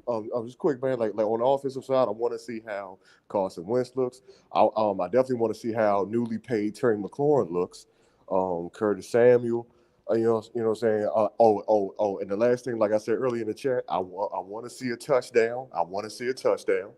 On the defensive side of the ball, how does the front four look? You know what I'm saying? Post Sam Mills. You know what I'm saying? Sorry, black man lost his job, you know what I'm saying? But in fact, when anybody loses their job, it's unfortunate, right? But you know what? Yeah. I'm hoping that the unit can improve. Linebacker play. How we looking like? You know what I'm saying? Is it going to be a year two? Because obviously Ron Rivera is out there like, look, he said this is year three. And I'm starting to feel the pressure. So now I'm making major moves out here. So, a linebacker play, they gotta that unit. And then the last thing, man, the secondary, man. The secondary. It's like, you know what? We paid William Jackson. I thought that he was going to go ahead and be like a top 10 corner last year. I don't think he was. So I want to see. You know what I'm saying? I definitely want to see if he can bounce back. I want to see if a Saint Benjamin Juice. You know what I'm saying? You know what I'm saying? Can Saint Juice be on the island and put people in that goddamn confessional room? You know what I'm saying? Just go ahead and talk to them and be like, look here, you're not going anywhere. You're not even going. Don't even worry about catching the ball. Right now, you're just talking to me, son. Confess your sins right now. So, you know what I'm saying? Go ahead and confess your sins. You got time. You might as well go ahead. You ain't going nowhere else. You know what I'm saying? Because I'm locking you down. You know what I'm saying? You're right here in the confessional. You know what I'm saying? I want to see him. Special teams. Honestly, man, we already got a good punter, man. What is it? And our kicker. Hopefully, he can continue to improve and things like that. But other than that, man, you know what I'm saying? Just offense. I saw my man say Jamin Davis, in the chat. So I was gonna bring that up with you about Jamin. Like, what do you think about like the depth spots? Because at this point, I think the first preseason game, I hope we have some exposure to the starters, especially the new look with Benjamin at the nickel spot. But what do you think about these depth guys? Is anybody popping off your head? Like, I'll give you some names just to jog the memory. But what about Percy Butler? The guy from the cornerback. God damn it, I forgot his name. There's like the 7th rounder. Somebody in the chat help me out. But like some of these guys I know about. We got Brian Robinson, obviously. Right. Who else is some of these guys who probably get an extended period of time Saturday? Is there anybody that's really intriguing to you? Well, I will say this: there is one young man. Mm-hmm. There's one young man. He has a similar name to my first name. So just to let you know, my first name is Derek. However, he spells his name differently from mine. He spells his with a name. Christian Holmes. There we go. That's the guy I was thinking of. Christian Holmes. Okay. Oh, Christian Holmes. Yeah. But no. There's a young man named Derek Forrest. I think that's his name. But however, if I was to ever meet him, I'll let you know. Your mother spelled it incorrectly. It should be Derrick, not D-A. So I definitely want to see how Derek Forrest. You know what's funny though? Listen, Derek Forrest, that's like you got the name that's similar to him, and I got the same last name as him. That's my brother. Hey, go ahead, man. Go ahead. Ain't my real brother, but I'm gonna tell him if I ever seen him, be like, hey, bro, hey, look, we locked in, bro. You know what I'm saying? You gotta get on the show. So my thing is this. You know what? I definitely want to see if he's made strides, like, you know what I'm saying, that could translate into, you know what I'm saying, into like, what was it, NFL level competition. Because I'm like, if you do your job, that helps not only the team, but that also helps the front office when it comes to like other guys' contracts and things like that. You know what I'm saying? Because technically he's on a cheap deal. So, you know what I'm saying? I definitely want to see him. Who else? Well, aside from Jamin Davis, I'm like, bro, man, it's a Michael Parsons, man. Come on, bro. But anyway, if they can use that man from a situational standpoint, like as a pass rusher or maybe even as like a looper to kind of put some stress on that offensive line, if they can use him in that box where he doesn't have to really focus on just one exact thing, like, oh, you're going to stay in pass coverage on 3rd down, or no, exactly. on this 3rd down, we're going to blitz you, and we need you to make sure you play this line game just with the rest of these guys. Like, I'm interested in that as well. Like, that Micah Parsons idea is very good, and I think that, they initially used him out of necessity, but then they found out that he was really good at, doing a lot of other things. So I don't want to say Jamin is Parsons, but I want to say, can they use his athleticism to something that's a benefit to that defense? Yeah, Marlon, to that point, Jamin got the athleticism. it's just a matter of putting them in advantageous situations where instead of making like a spot play here or a spot play there, that he can actually go ahead and do this, what I'm saying, like more times than not, you know what I'm saying, whenever he touches the field. So I definitely agree with you on that one. For sure, for sure. Hey, Hawk, Brad, appreciate you checking in. Man, Don't likewise, man. be a stranger, Brad. You always free. Everybody got the floor up on here, Brad, especially on the Chopper Dive Morning Show. Appreciate you checking in for the first time. Man, What you up to right now? You working? yeah, but man, I got 30 minutes till I go ahead and actually hit the clock, man. So man, like I Okay. said, I just wanted to go ahead, come on here, show some love, man.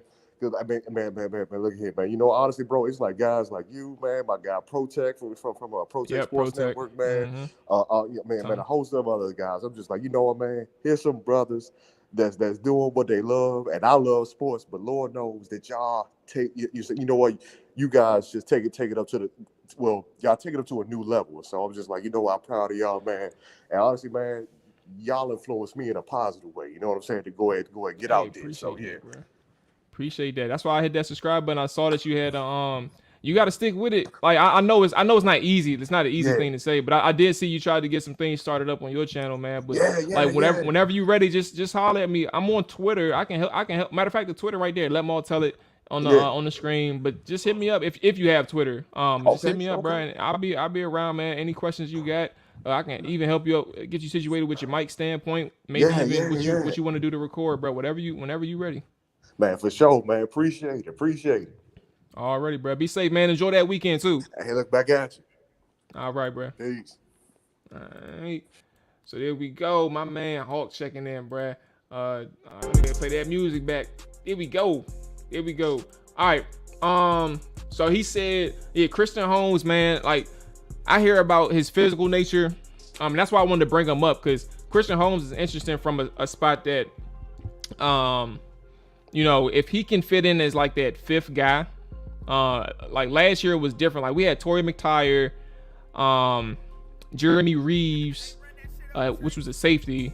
But let me actually pull up their roster, because I'm thinking of a cornerback right now that's actually, I hate when I forget players, because then I'm gonna start thinking about Redskins. I'm tripping. I put Redskins in Commanders roster. There we go. Who is that guy that I'm thinking of? Boom. Ain't no damn Troy Aki, that's for sure. They better change that shit up. I guess it was Jeremy Reeves. Okay. They use Jeremy Reeves like as a corner sometimes. So that's kind of where I was confused. All right, so it was Jeremy Reeves that I was thinking of. And then Corey Elder been around for a little bit. But hey, my boys. Hey, but listen, Jeremy Reeves is somewhere like, if you can fit in that fifth spot, Corn Elder is somebody that's, been around. Danny Johnson, that's who it was. So it wasn't Corn. Danny Johnson. Danny Johnson is a guy. I ain't gonna lie to y'all. I don't know how you all feel about, like, a lot of people think that, Danny is a solid depth piece, and I agree that he is. But when you're a solid depth piece, everybody, that means replaceable. So if Christian Holmes can come in and show exactly what people were talking about from his physical stature, his technique standpoint, if he can do that, I think he can overlap a Danny Johnson. I think that he can overcome a Danny Johnson from a fifth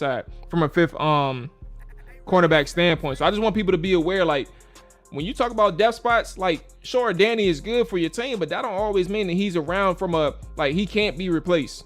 So I want to see, I think they keep like 5, maybe 6 cornerbacks to start things off, and maybe he replaces Corn Elder, or maybe he replaces Danny Johnson. We'll see how that goes.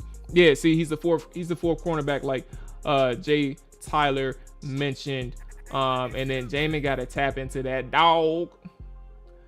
I appreciate you, CRTV, man. I definitely appreciate that for sure.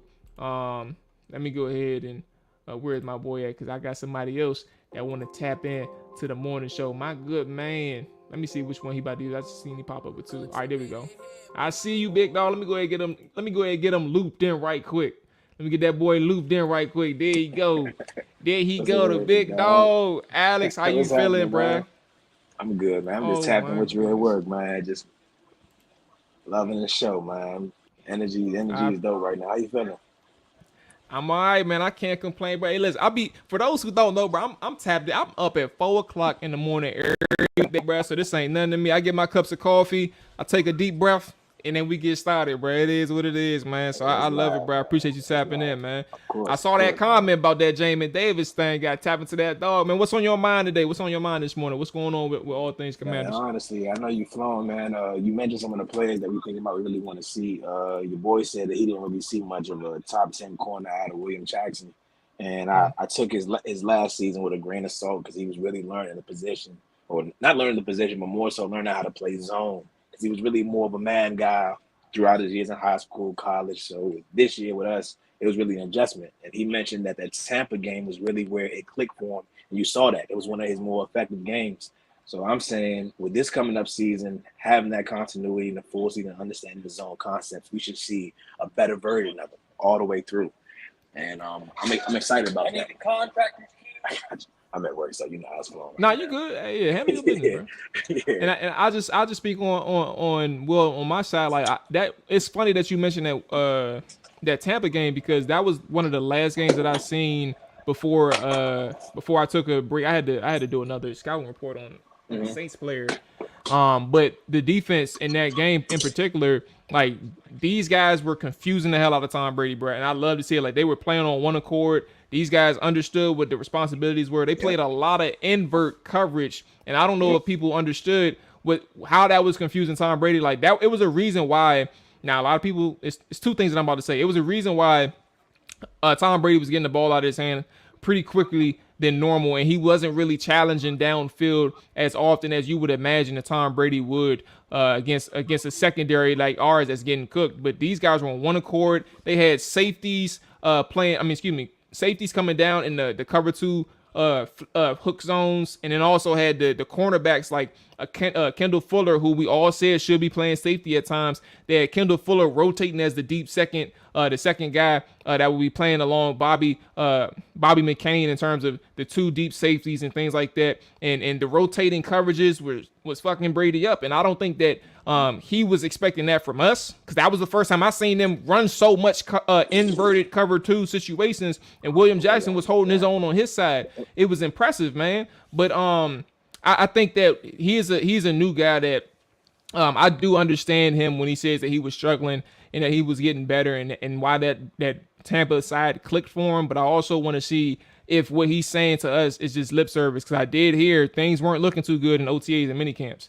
I just want to give them that side too. Like they weren't necessarily too many good reviews in OTAs and minicamps, but I do think if things are coming along and the reviews from an observant standpoint is that these guys from a secondary is looking good in training camp, I want to see what that thing look like. I need to see what it look like too, bro. And I'm encouraged. I'm actually happy to hear that man is looking a little bit better. Yeah. So what else? Talk to me. We talked about William Jackson. I want to hear your thoughts on that boy Sam Howell. We talked about it early on. But Sam Howell and Brian Robinson were two people that you mentioned. But what about that boy Sam Howell that intrigues you? Is this somebody where you're thinking that he can easily push out Taylor, or is this going to take some time for you? Well, first and foremost, I want to definitely give a shout out to his arm strength, man. I don't know if he's on par, but he might just have the strongest arm on this team. He might just have the strongest arm on the team. I mean, that's really saying something. Sam, like you mentioned, when he lost some of those starters, there was a dip in his play, but it didn't remove the dog. And as you said, like his uptick in yards running went up, so whatever he was doing to remain effective, he did that. So that shows the competitiveness and the willingness to win, to do whatever it takes. And I love that. I don't think it's going to be hard for him to supplant Heineke as the number 2, because he's the more talented physically. It's more so of him just grasping the playbook, and we'll get a chance to see what that looks like come Saturday. And if he's even, then there's no reason why he shouldn't be taking the number 2 spot with Taylor Heineke. It wasn't like Heineke was a world beater for us. Brandon, thank you for everything that you did here for us. But it would be refreshing to know that we have a starter in Carson Wentz, but we also have a building block behind him that could potentially be the future moving forward. So going into this preseason game, I want to see the competency, see if he's able to run the offense to its true potential, even though it's going to be a lot of regular vanilla looks, not going to be nothing too crazy. But just look the part. Just look the part, man. And I'm excited for Sam, man. I really want to see what he can do. He's got his boy Diami. I'm looking for that connection too. Those two definitely got to connect. come Saturday. You know what I'm saying? So I'm excited though, man. I'm really happy for Sam. See what he's gonna make So shake out there. let's play into this conversation just one more question, because I know Tyler said they're gonna take it slow with Sam, and I actually, I mean, I believe it. Yeah. Given the situation here, you got two quarterbacks that's actually proven that at least you're gonna give that starter a shot, but then the backup is clearly he played good enough last year to show that he's a good QB2. So I do think they're gonna take it slow with Yeah. Sam Howell, but. Let's play this conversation. In the event that you said that he'll ultimately supplant Taylor Heineke, here's my thing. If he ultimately supplants Taylor Heineke, at what point does Washington begin to view him as a potential starter? Is that going to be late into the year? Is that going to be a clean slate heading into 2023? Sam Howell is our guy. I'm gonna get the floor to you. I'm not even gonna say no more. What point do you think that if he ultimately supplants Taylor Heineke, when can he be the starter? Well, we have to remember that when we did sign Carson, we made sure we paid his entire deal in its entirety. So if it became something as to where we needed to cut him, it wouldn't be any strings attached afterwards. So I feel like that's really worth mentioning, in this situation. And this isn't any like slide towards Heineke, but oftentimes in the league, if you're someone who's young or rookie and you're even with the veteran, you're gonna go with the potential. You're gonna go with the guy who has a potentially higher ceiling, who could possibly surpass him. We know what we have in Taylor Heineke. We know that he's going to be a solid, outstanding backup. God forbid if anything happens to Carson, knock on wood, that he can definitely step in and help us win 3 or 4 games in the season. But this is the first time in a long time here in Washington where we have a building block that we can say, okay, they're working towards something. So I do agree with Tyler. They're taking it slow, but taking it slow shouldn't hinder them from moving him up to the number 2 spot, because Ron has already mentioned that he's not afraid to play rookies, and he's shown that. You saw Cam Curl in his rookie season coming out there against Philly look very much the part. You know what I'm saying? If you have that reservation as to why you want to play these guys, then you're not doing your job as a coach. So I don't think for any reason we should be like, oh, I don't want to move Sam up the spot. If he's showing he can do it, why not? Why not? It's cheaper for you anyway, So I just feel that if he shows that he's capable, by all means. Last thing, Brian Robinson, you mentioned him as well. I want the people to get your thoughts on Brian Robinson. What's the dynamic between him and Antonio Gibbs in your opinion, but also what is your general outlook on the player himself, Brian Robinson? So for Brian Robinson, he's definitely somebody that has that 3-down back potential. And I think it's good for 2 reasons. One, now we can lessen the load on Antonio Gibson, so he's a lot fresher in games. He could be a lot springier. We can get some of those game-breaking plays that we saw back in Memphis and early on his first season here. Keep him a little bit healthier. But I also think that this lights fire under Antonio Gibson. Ball security has been an area of concern for him recently. Saw it in training camp. He popped one, and they go. I'm like, come on, bro, tighten up. I'm a huge Antonio Gibson fan, man. I really feel like he can definitely be a dynamic player, but bro, you can't hold that rock, bro. You're not gonna be playing for too long, man. You know how that go. It ain't hard to land in the doghouse. But Brian Robinson definitely presents us with an opportunity. Like when I say that our red zone efficiency is gonna go through the roof, I'm taking him into account into that equation as well. When I'm talking about Cole Turner, we know how much Carson loves his big targets. Brian Robinson on the goal line, dog. What are you doing about that? You know what I'm saying? What are you truly doing about that, man? He's a natural. And eventually, when Logan Thomas come back too, that's gonna be something. And that's exactly where I'm looking. We tried that with Peyton Barber. It was kind of decent, And Ron definitely likes that guy. We're on 3rd and 1 and 4th and 1 because he loves to go for it on 4th and 1 and inches. He's going to roll the dice. Brian Robinson's your specialist. You know what I'm saying? And I think he's just going to add an extra dynamic element to our offense as far as like toughness. Because late in the 3rd and 4th quarter, who the hell want to tackle him?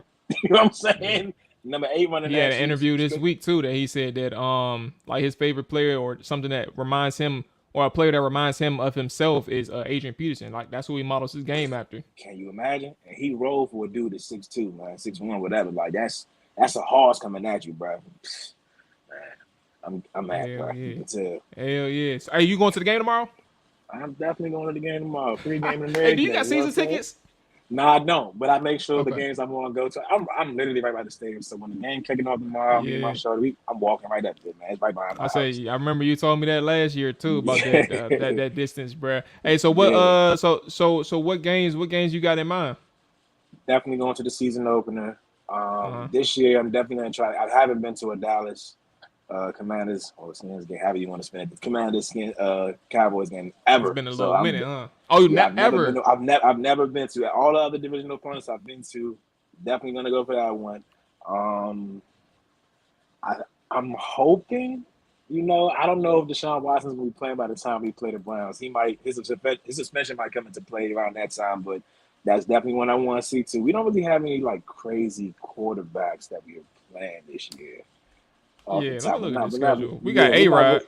Yeah, and we typically play A-Rod pretty well, though, so I'm not really too Yeah, they concerned played him about good that. last year. And that was one of the games that they should have Kirk won. Cousins game. Hey, November 6th. You know what I'm saying? He coming into town. Hey, man, Hey. that's You know that and I joint think gonna be packed. they weren't all black for that one, too. I think they break out the black unis for that game. Yeah, you Yep, know yeah, that that's joint gonna be be packed, nice. bro. Kevin O'Connell and Kirk coming back, man. He's going to try to show out. Uh-huh. We got to throw Kirk in the mix a little bit, rough his ass up, man. Don't come back over here thinking it's sweet like that. Hey, no bullshit. They were when we played them the year it was 2019 because that was the year that Dwayne was a rookie and shit. Yeah, Bruh, yep. that game looked so easy for Kirk. All he did was just dump it off, like the 5-6 yard dump offs, bro. We couldn't do anything to stop him. And I'm like, bro, they ain't doing nothing special, and we still can't stop these guys. Sad, bro. That joint was so frustrating. So yeah, that shit ain't gonna happen this year. But Justin Jefferson, that matchup against Kendall Fuller and William Jackson, oh my god, Yeah. that's gonna be something. I feel like we don't play each other all the time, but there's so much familiarity, especially for some of the guys on our defense that have played with Kevin O'Connell when he was a coach here. They know the schemes and concepts, you know what I'm saying? So it's not going to really be too many secrets. We may have an advantage offensively, going up against them, but it's still going to be a good match, man. I think Kirk is probably due for one of his best seasons, kind of like when he had Pierre and Deshaun over here. That reuniting, that rekindling with Kevin O'Connell is going to have him going through the roof, man. Like, it's going to go crazy. Hell yeah. It's going to go crazy. Hell yeah. Hey, so I'm gonna go ahead and get up out of here. Alex, hey, appreciate you chopping it up. Like I say to everybody, man, the floor is open to everybody. Each and every Monday, Wednesday, and Fridays, bro. Hey, turn up the game tomorrow, man. You know what I'm saying? Don't drink too much. Them jokes expensive, bro. I had like 2 drinks one time. I think matter of fact, like the open. Oh, pregame, a smart man. Smart man. You ain't gotta worry about shit then. You ain't gotta worry about a damn thing. All right, bro. Hey, enjoy that. Enjoy that, man. I'm gonna be up out of here, man. You enjoy that weekend. All right, you too, big dog. Yes, sir. Right. Yes, sir. Hey, so my man Alex going to the game tomorrow. I don't know how many of you all are going to the game, but definitely enjoy yourself. Be careful because them drinks do add up, and that's me talking to myself when I do go to FedEx Field eventually. I like going to the events though. I don't really like going to the games like that. So like anything at FedEx Field, like the practices, I would have loved to go Saturday if I could. That open practice at FedEx. But I will be going to the Dallas game. At Dallas. Like that's the one I'm going to. That's gonna be interesting.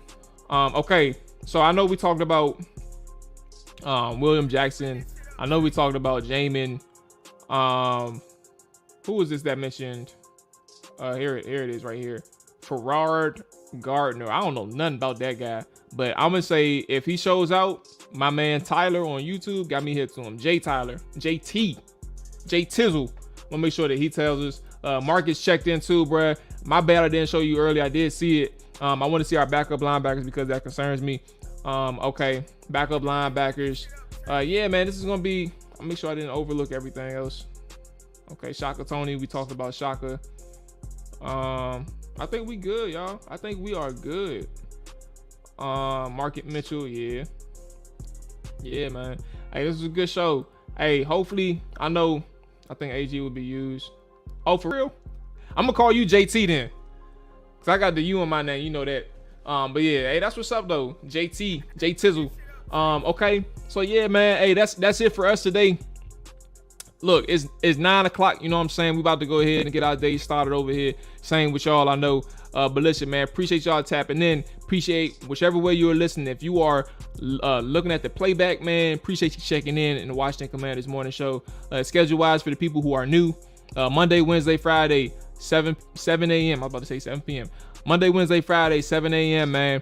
And then we have the Chopper Dive podcast Tuesdays and Wednesdays, 7 p.m. Tuesday, Wednesday, Thursday, 7 p.m. Actually, I'm tripping because we are moving the schedule. The schedule will be updated. But right now, Tuesday, Wednesday, Thursday, 7 p.m. Chopper Dive podcast, and then we have obviously the live streams following the immediate recaps of the games and stuff like that. But that will not happen during the preseason, at least for now, week 1. We're trying to figure some things out on that side. So with that being said, we up out of here. Y'all enjoy y'all weekend. Enjoy y'all Friday. Get y'all ass to work. I'm talking to myself too. I gotta get to work too. But yeah, y'all be safe, man. Enjoy y'all weekend and all that good stuff. We out of here. Peace.